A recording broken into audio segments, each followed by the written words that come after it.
Bienvenue dans Deep Media, le podcast qui décrypte les médias à l'ère du numérique. Je suis Julien Bougeot, consultant en social media, IA générative et formateur depuis plusieurs années.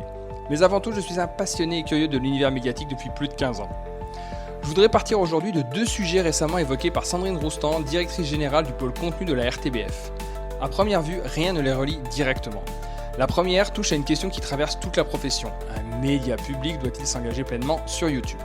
La seconde présente Ovio Studio, un espace qui va bientôt ouvrir à Media Square pour permettre à des créateurs de contenu de produire leurs vidéos avec les équipes de la RTBF. Pourtant, je crois qu'elle raconte en réalité la même histoire. Pendant des années, une question a obsédé les médias. Comment faire revenir les jeunes ? Puis une seconde est arrivée. Comment aller les chercher là où ils se trouvent déjà ? C'est toute la logique de YouTube. Si les 18-34 vivent dans un univers dominé par la vidéo, un média public ne peut plus se contenter d'y voir un concurrent. Il doit aussi y voir un lieu de rencontre. Mais la vraie rupture, je pense, elle se joue ailleurs. Elle se joue via Ovio Studio. Parce que la prochaine transformation des médias ne consiste plus seulement à aller sur les plateformes, elle consiste à faire entrer les créateurs dans le média lui-même. Pendant longtemps, les chaînes de télé détenaient trois atouts, les moyens de production, les moyens de diffusion et la confiance du public. Ce triptyque, il a volé en éclats. Les créateurs maîtrisent aujourd'hui la diffusion mieux que quiconque. Ils connaissent les codes de YouTube, de TikTok, d'Instagram. Ils savent bâtir des communautés, raconter des histoires, dialoguer avec leurs audiences en temps réel. Ce qui leur manque en revanche, c'est souvent l'accès à un studio, à une équipe de réalisation, à une expertise éditoriale, à des moyens techniques de haut niveau. Or, ces ressources, les médias publics les ont encore. D'où une idée simple. Et si chacun apportait ce qu'il faisait de mieux ?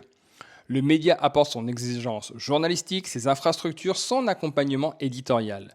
Le créateur, lui, apporte sa créativité, son langage, sa proximité avec les communautés, sa lecture fine des usages numériques.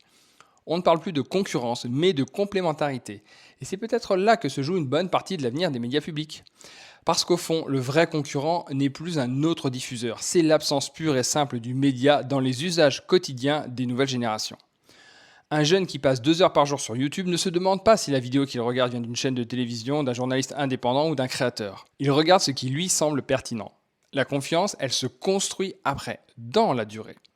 Dans ce contexte, le rôle d'un média public change de nature. Il ne se contente plus de produire des contenus, il crée des conditions pour que naissent des contenus fiables, ambitieux, en phase avec les usages d'aujourd'hui. Il devient facilitateur, partenaire, accélérateur. Dans toute cette histoire, c'est sûrement là que se cachent les évolutions les plus notables. Pendant des décennies, les médias ont recruté des journalistes, des réalisateurs, des producteurs. Demain, recruteront-ils aussi des créateurs ? Pas pour en faire des journalistes, mais pour inventer avec eux de nouvelles écritures. Des écritures qui tiennent les valeurs du service public tout en parlant la langue des plateformes. Alors la question n'est peut-être déjà plus, faut-il être sur YouTube ? Les grands diffuseurs européens ont déjà tranché. La vraie question désormais est celle-ci. Les médias publics sont-ils prêts à devenir des plateformes de création et pas seulement des plateformes de diffusion ? Parce que si YouTube change la manière de distribuer les contenus, des initiatives comme Ovio Studio changent le rôle même du média. Et c'est sans doute la mutation la plus importante de cette décennie.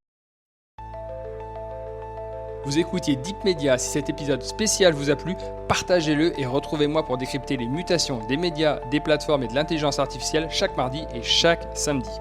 N'hésitez pas à réagir à ce sujet en commentaire.